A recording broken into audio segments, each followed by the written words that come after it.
안녕하세요. 세례 요한이 어떤 죽임을 당했는지 기록합니다.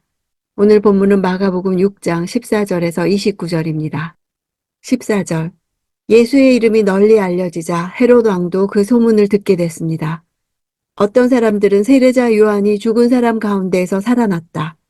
그래서 그런 기적을 일으키는 능력이 그 사람 안에서 역사하는 것이다 라고 말했습니다. 헤롯 안티파스까지 들었다는 사실은 예수의 역동적 복음 사역이 백성들 사이에는 물론 왕실에까지 알려졌음을 보여줍니다. 마가는 예수님의 제자 파송 사이에 샌드위치처럼 세례 요한의 죽음을 과거 회상 방식으로 서술했습니다. 그 이유는 예수님의 제자들 역시 요한처럼 하나님 나라를 위해 일하다 순교할 수 있다는 것과 세례 요한과 예수를 동일시한 것처럼 예수님의 운명도 세례 요한의 운명과 같을 것을 암시합니다. 16절. 이런 이야기를 듣고 헤롯이 말했습니다. 내가 목을 벤 요한이 죽은 사람 가운데서 살아났나 보다. 죽음을 두려워하는 자의 특징을 헤롯에게서 볼 수 있습니다. 헤롯은 죽은 자의 부활을 부인하는 사두개인들과는 달리 부활이 가능함을 믿었던 것으로 보아 바리새인의 영향을 받은 것으로 보입니다. 죄책감과 회개는 다릅니다. 죄책감은 죄를 합리화하고 두려움이 더해가는 것입니다. 무의식적으로 두려워하면서도 궁극적으로 가치관이 바뀌지 않기 때문에 불안해합니다. 하나님 나라의 복음을 듣고도 방황하고 패역하고 음란한 이 세대 사람이 바로 헤롯이었습니다. 요한의 죽음은 예수님의 죽음을 내다보게 해줍니다. 순환으로 끝나게 될 것을 암시해 줍니다. 헤롯의 이야기는 이렇게 예수의 가르침과 사역의 놀라운 역사를 들어서 알고도 그것을 믿음으로 받지 못하는 자의 대표적인 한 예입니다. 세례 요한을 죽인 죄책감에 내뱉은 말이지만 이런 죄인의 입술을 통해서도 예수에 관한 일들이 암시됩니다. 예수의 천국 비밀을 알지 못하는 자들은 믿지 못하는 데서 그치는 것이 아니라 이제 그분을 적극적으로 해하는 데까지 나아갈 것을 보여줍니다. 하나님은 악인들을 통해서 역설적으로 구원의 섭리를 이루어 가십니다. 악은 악한 일을 계속하지만 하나님의 은혜는 그분의 섭리를 따라 계속됩니다. 17절.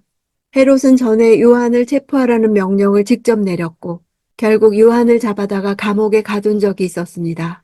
헤롯이 자기 동생 빌립의 아내 헤로디아와 결혼한 것 때문에.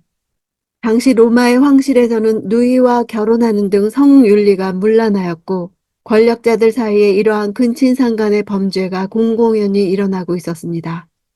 헤로디아는 헤롯 대왕의 아들들 가운데 하나인 아리스토플루스의 딸로서 후에 유대 전 지역의 왕이 된 헤롯 아그리빠의 누이였습니다. 그녀는 자신의 삼촌인 헤롯 빌립 1세와 결혼하여 살로메를 낳았으나 그 남편을 버리고 남편의 형이자 자신의 이복 삼촌인 헤롯 안티파스와 재혼하는 죄악을 범했습니다. 18절. 요한이 헤롯에게 동생의 아내를 데려간 것은 옳지 않다라고 말해왔기 때문입니다. 세례 요한의 용기와 믿음을 보여주는 대목입니다. 죽음을 각오하지 않으면 왕을 책망할 수 없습니다. 심판받을 사람에게 심판이 있다고 말해주는 것이 복입니다. 영원한 형벌을 면하게 하시려는 하나님의 은혜입니다. 요한의 죽음 기사를 쓰면서 요한이 어떤 말 때문에 죽었는지를 밝히고 있습니다. 20절. 그것은 요한이 의롭고 거룩한 사람임을 헤롯이 알고 그를 두려워하며 보호해 주었기 때문입니다. 헤롯이 요한의 말을 듣고 있으면 마음이 몹시 괴로웠지만 그럼에도 그의 말을 달게 듣곤 했습니다. 요한은 어이없는 죽음을 당했지만 그는 바른 말을 한 예언자로 역사에 기록되었습니다. 의로운 자신의 삶이 따라주지 않으면 책망할 수 없었을 것입니다. 왕궁에서 불안해하고 두려워하는 헤롯과 비록 죽었으나 예언자로서의 사명을 다한 요한이 대조되고 있습니다. 22절. 그때 헤로디아의 딸이 들어와 춤을 춰 헤롯과 손님들을 즐겁게 해주었습니다. 왕이 그 소녀에게 말했습니다. 무엇이든 내가 원하는 것을 말해보아라. 내가 다 들어주겠다. 헤로디아의 딸이 들어와 춤을 춘다는 문장 안에는 본인 스스로가 잔치석상에 들어와 춤을 추었다는 뜻이 들어 있습니다. 무희가 아닌 공주가 잔치에 들어와 춤을 추는 일은 매우 특이한 일로서 그 이면에는 헤로디아의 조종에 의한 의도가 숨겨져 있음을 보여줍니다. 즐겁게 해주다 하는 단어는 성적인 관심을 일으키거나 성적으로 만족시키는 것을 암시합니다. 23절. 헤롯은 그 소녀에게 맹세까지 하면서 약속했습니다. 내 소원이 무엇인지 말해보아라. 내 나라의 절반이라도 떼어주겠다. 헤롯은 살로메의 음란한 춤에 매료되어 건전한 이성을 상실한 채 후회하고 말 맹세를 하고 맙니다. 이제 맹세했기에 살로메가 무엇을 구하든지 그 요구를 들어주어야만 합니다. 만약 그렇지 않을 때 그는 잔치 자리에 모여있는 수많은 증인들에게 신뢰할 수 없는 사람이라는 평가를 받게 되고 이것은 헤롯의 권위에 직접적인 타격을 주게 될 것입니다. 왕궁이 의인을 무고히 죽이는 불의의 현장이 되었습니다. 진정한 왕은 어디에 있는가를 묻는 것입니다. 헤롯의 궁전에서는 환락의 잔치가 벌어졌습니다. 당시 자기 백성들은 먹을 것이 없어서 광야에서 줄임배를 움켜쥐고 있었고 예수께서는 그들을 불쌍히 여기셨습니다. 진정한 왕이 돌아오신 것입니다. 자기 백성을 긍휼히 여기셔서 치유하시고 공평과 정의를 바로 세우실 것입니다. 이제 곧 세워질 참 이스라엘, 회복된 이스라엘, 긍휼과 공의가 차고 넘칠 하나님 나라를 보여줍니다. 24절. 소녀는 나가서 자기 어머니에게 물었습니다. 무엇을 달라고 할까요? 그 어머니가 대답했습니다. 세례자 요한의 머리를 달라고 해라. 원어로는 헤로디아의 답이 세례 요한의 머리를 이라고 동사가 없습니다. 이는 살로메의 질문에 헤로디아가 얼마나 속히, 얼마나 간단 명료하게 대답했는지를 잘 보여줍니다. 이 모든 과정이 미리 계획되어 있었음을 짐작할 수 있습니다. 25절. 소녀가 곧장 왕에게 달려가 요구했습니다. 지금 곧 세례자 요한의 머리를 쟁반에 담아 제게 주십시오. 소녀가 곧장 달려가 요구했다는 것은 살로메의 입장이 헤로디아의 음모에 단지 동의하는 차원이 아니었음을 보여줍니다. 그 어미와 동일하게 오히려 어미가 요구한 것 이상의 적극성을 가지고 행동했던 것입니다. 지금 곧이라고 한 것은 현장성을 강조한 것입니다. 요한의 머리를 지금 살로메가 서 있는 그 장소에 곧바로 있도록 할 것을 표현하는 것입니다. 살로메가 서둘러 왕에게로 왔고 요한의 목을 당장 그 자리에 가져오도록 요구한 이유는 혹시라도 왕의 약속이 변경될 것을 우려했기 때문입니다.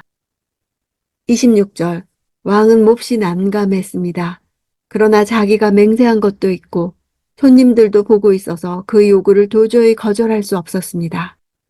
난감했다는 단어는 예수께서 겟세마네에서 십자가 죽음을 앞두고 고민하신 것과 동일한 단어입니다. 헤롯의 고민이 얼마나 컸는가를 잘 표현해주고 있습니다.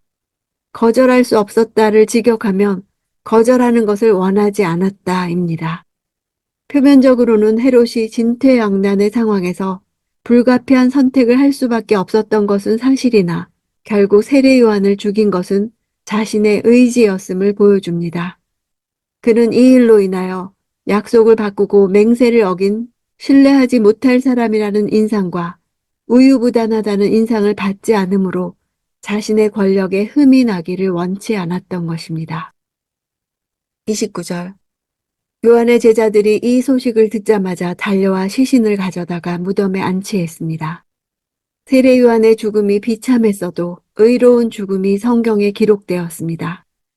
헤롯이 세례 요한을 죽인 일은 한순간의 실수가 아닙니다.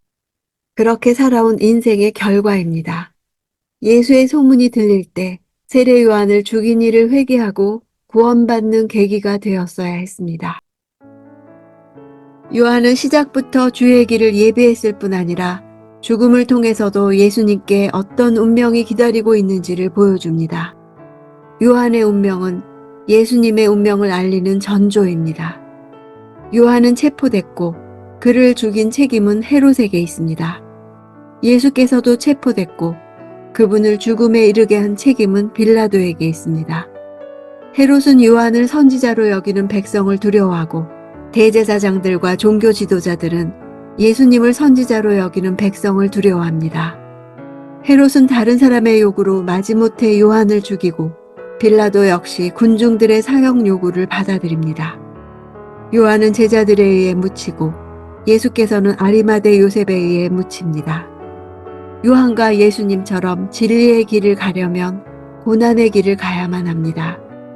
생명으로 인도하는 문은 좁고 그 길은 험해 그곳을 찾는 사람이 적습니다. 소명을 따라가는 길은 갈수록 좁은 문으로 들어가는 것 같습니다. 번영을 추구하는 길은 넓어 그곳으로 가는 사람은 많습니다. 그러나 요한처럼 진리의 목소리를 낼 때 사람들은 교회의 소리, 성도의 소리를 두려워할 것입니다. 듣기는 싫지만 옳다는 것을 알기에 두려움을 품습니다. 헤롯 같은 자라도 의롭고 거룩한 사람을 두려워하며 보호해 주려 했습니다.